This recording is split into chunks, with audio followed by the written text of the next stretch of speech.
Hello everyone, I hope you are doing well. This is the 23rd video of the Learning and Evolving from Past Practitioner series, a video series aiming to introduce important historical figures in the internal style of martial art and Xiudao practice. Starting this week, I will have a new structure for this series. Some time ago, I noticed that some videos in the series have a lot of more comments than others. Many of those comments cannot be sufficiently addressed by replies and need further elaboration in order to be satisfactory responses. Especially after last week's video on Sun Lutang, some good questions need to be answered specifically. So, from this week, I will have a follow-up video if some common questions need to be answered in video format, and this week's video will be the first of this type. More importantly, the follow-up video will mainly answer the questions asked by some community members in some detail. Let's start. In last week's video on Sun Lutang, I mentioned that Sun's practice, especially his Xingyi and Bagua, are a simplified version of Hebei-style Xingyi and Cheng-style Bagua. To avoid any unnecessary misunderstanding and misinterpretation, I also said, quote, "It's important to note that simplified does not imply a weaker form. Rather, it suggests that Sun Lutang retained the most essential and vital component of these arts, preserving their core principles," end quote. Then Paul Joseph 75, a community member, said that he preferred to use the word distilled instead of simplified. Well, what I said was the result of his distillation process, if you prefer the word distill. Actually, everyone who practices the internal style for martial arts can notice that Sun's form is simplified compared to others. But simplification is not a bad thing at all and can, in fact, give its practitioners a better opportunity to master the art. Furthermore, I'm not the only one to use the word simplified. Many other experts in China, including people from Sun Lutang's own lineage, use the same word to describe his practice. Let's take Sun Lutang's Tai Chi as an example to explain it more.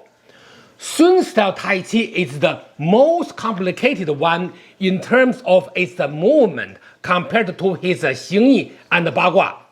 Even so, his Tai Chi is a simplified one as well, compared to Wu Hao's style, the style that he learned.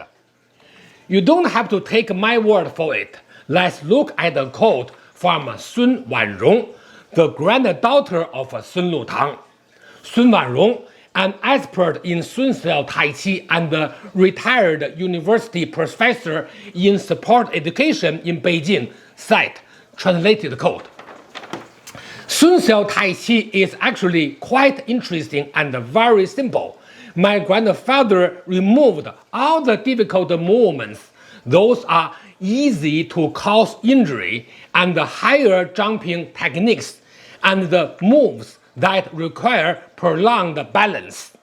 Because of this, it became much easier to practice. As a result, it's suitable for the elderly, the weak, the sick, and even children. Basically, anyone can practice it, regardless of skin color or age. Anyone can come and learn."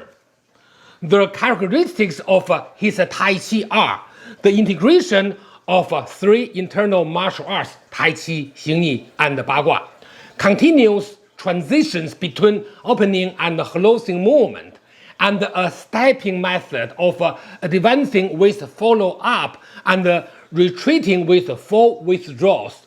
One stepping forward, you must follow through.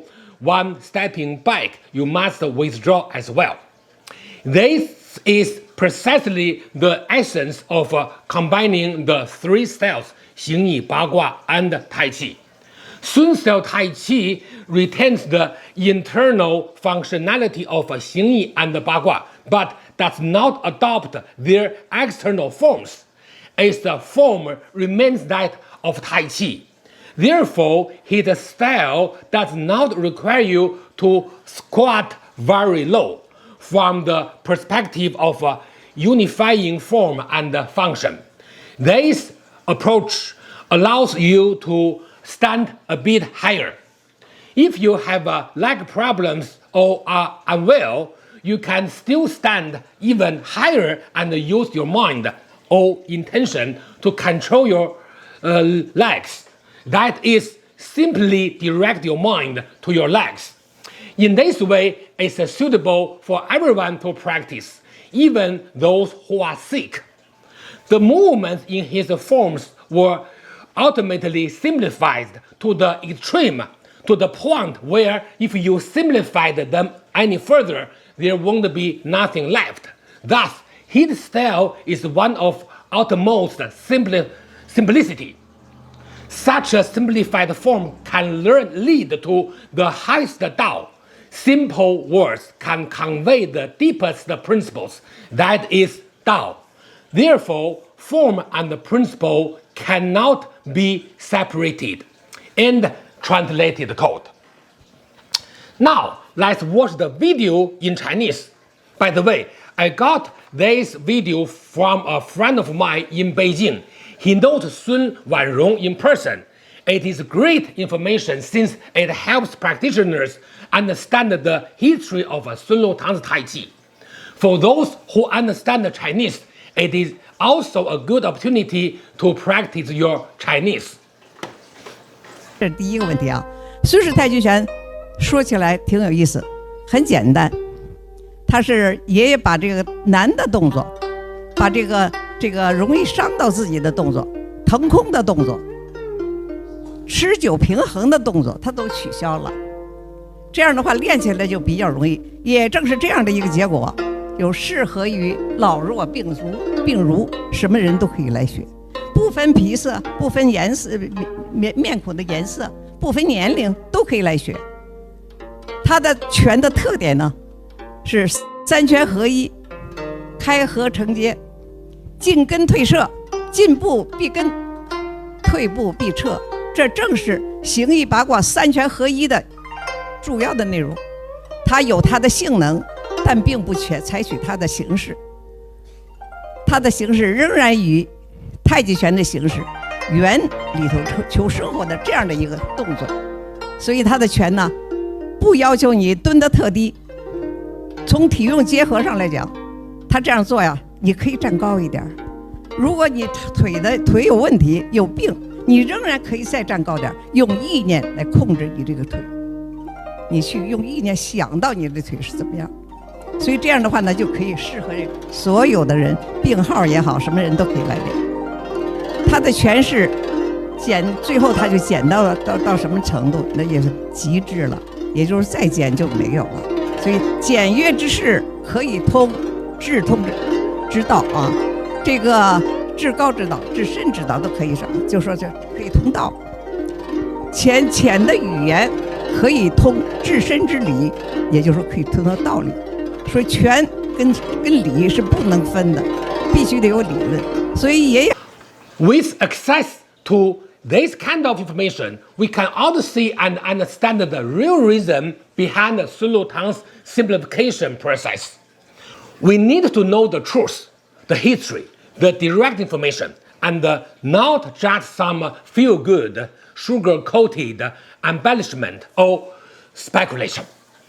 By the way, Paul Joseph also said, quote, I'd like to add in here as an indoor student of Sun's Bagua and Xingyi.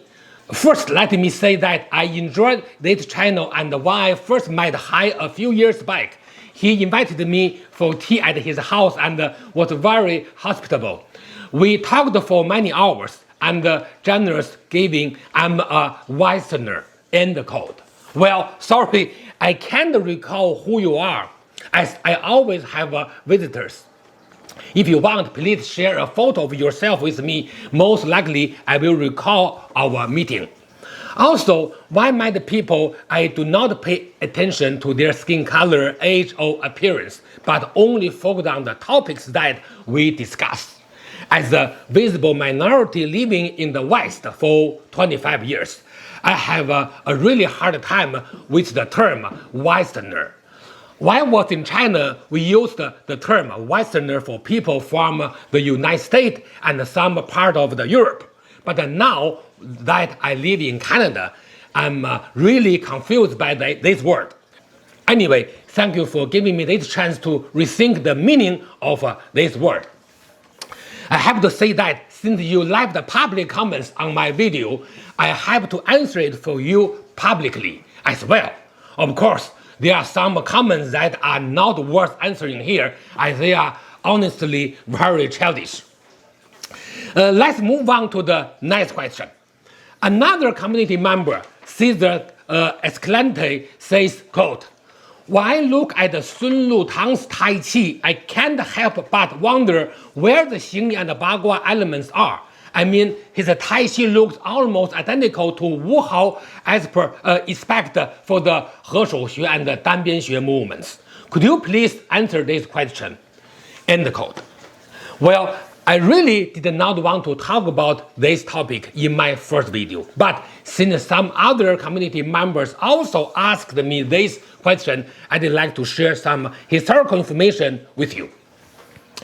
We all know that in China, especially in the middle of the last century, the political factor was so widely influential that the martial art could not escape it. On the contrary, martial art practice, especially the direction of its development, was greatly influenced by ideology. For example, the simplification of Tai Chi routines and practices in the 1950s to 1960s indicated this phenomenon. Back then, the government tried to standardize and promote all the traditional practices of Tai Chi. For example, the Chen style was based on Chen Fa Ke and Chen Zhaokui's form. The Yang style was based on Yang Chengfu's form. The Wu style was based on Wu Jianquan's form. The Wu Hao style was based on Hao Shaoru's form. Hao Zhaoru was the grandson of Hao Weizhen, and the Sun style Tai Chi was based on Sun Jianyun's form. This book, Tai Ji Quan Quan Shu, or Complete Book of Tai Chi, is a collection of 5 books containing all 5 mentioned forms. At the same time, the Chinese government was working on creating simplified Tai Chi routines. For example, the 24 movements of a Tai Chi simplified routine were created by a team of Tai Chi experts led by Li Tianji, who can be considered the father of the simplified 24 movements of a Tai Chi routine. To make the history of the creation of the name of the Sun style Tai Chi clear, we have to talk about Li Tianji. Actually, he was the person who proposed to name the Tai Chi practiced by Sun Lutang as Sun style Tai Chi. In other words, he was the representative of the government to decide on the inclusion of Sun style Tai Chi as the distinct style. Before his proposal, there was no such name as Sun style. Sun Lutang's Tai Chi is very identical to Wu Hao style, as pointed out by our community member, Cesar Escalante. This issue was also raised by many experts in the 1950s in China. In other words, many people were opposed to naming a new Tai Chi style. Well, now politics played a major role in the decision process. Li Tianji was the son of Li Yulin, a disciple of Sun Lutang. He insisted on naming Sun Lutang's Wu Hao style-based Tai Chi as Sun style. After Li Tianji, the simplified Tai Chi expert, made a few more mistakes. He was asked to stop working on Tai Chi and instead focusing on Xingyi.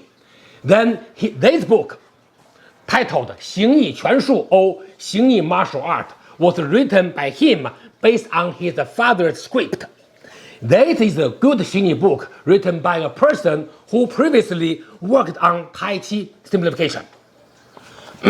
This is widely acknowledged information in the recent decades of Tai Chi history in China. Even nowadays, I did not want to mention this part of history, but since people ask me about it, I have to share this with the community. Let's move on to the next question. Our community member, 2 pieces of wood, 1 piece of rope, asks, quote, didn't Sun Lutang coin the term internal martial arts, end quote. Paul Joseph, who per his own aforementioned comment is an indoor student of Sun's Bagua and Xingyi, responded with yes. Well, actually, Sun Lutang was not the first to create the term internal martial arts. First of all, check out my video introducing the history of the term 内家 or internal martial arts. Link is in the description. Let me also include an addendum to that video here. The term 内家 was first mentioned and popularized in the late Ming Dynasty, particularly by a martial artist and a scholar named Huang Zongxi, born 1610, died 1695. He is credited with the first mentioned the distinction between internal and external martial arts. Some people instead attribute it to Huang Zongxi's son, Huang Baijia, born 1643, died 1709, who wrote the article Internal Martial Art Method or 内家拳法. It became widely accepted and formalized later, especially in the early 20th century, as part of the modernization and systemization of Chinese martial arts. So, Sun Lutang was born hundreds of years after Huang Zongxi and Huang Baijia's time. Sun Lutang practiced the 3 internal styles of martial arts created by other people. However, he was not the one who coined the term 内家. It is understandable that a Sun-style practitioner may try to attribute many things to Sun Lutang, but the reality is the opposite. Let's move on to the next question. Then, Alien 2 Cent asks, quote, what was Sun Lutang's level of the traditional philosophical scholarship? His innovation of melding Taoism, Confucianism, Buddhism with the martial arts and establishing self-cultivation as a goal is quite a complex philosophical project. I wonder what other scholars in these disciplines think of Sun Lutang's creation today, end quote. This is a very interesting question. First of all, traditional philosophical knowledge was a very common knowledge to anyone who had been educated according to the old education system back in Sun Lutang's time. That knowledge was the main content of the old education system, which lasted for more than 1,000 years. It only stopped close to the end of the Qing dynasty, a little over 100 years ago. Now, let's talk about Sun Lutang's education in particular. According to Sun Jianyun, Sun Lutang's daughter, Sun Lutang had about 3 years of private tutor school experience, or 私塾, in his village. Due to his family suffering from poverty, he started working various jobs, such as working in a local brush pen store at a very early age. From then on, he never had further formal education. Back to the beginning of the 21st century, the concept of integration of Chinese philosophy with different kind of practice, including martial arts, was a popular one. He was one of the earlier people to express this concept in written form. Well, it definitely was an elevated idea, its philosophical foundation was not difficult to possess back then, as it was the application of a pre-existing fundamental philosophy, not new or groundbreaking philosophy in itself. Furthermore, I'd like to restate that Sun Lutang was one of the most important internal martial artists in history. His real contribution was his understanding and direction of Chinese martial art development. His contribution is very profound, but also intangible. The issue is that many practitioners from his school try to make his intangible contribution tangible by fabricating ridiculous claims, while some people worship him without truly understanding him. It's some of Sun Lutang's followers that are to blame, not Sun Lutang himself. So that was all for today. I hope that follow-up video will clarify some misunderstandings, help practitioners understand Sun Lutang and his practice better, and follow his real path of practice. If so, mission accomplished. That brings us to the end of today's video. I hope you all found today's topic interesting and informative. Please post any further questions about Sun Lutang, his practice and lineage in the comment section. I will answer them for you in the first part of next week's video. Thanks for watching, see you next time, and enjoy your practice.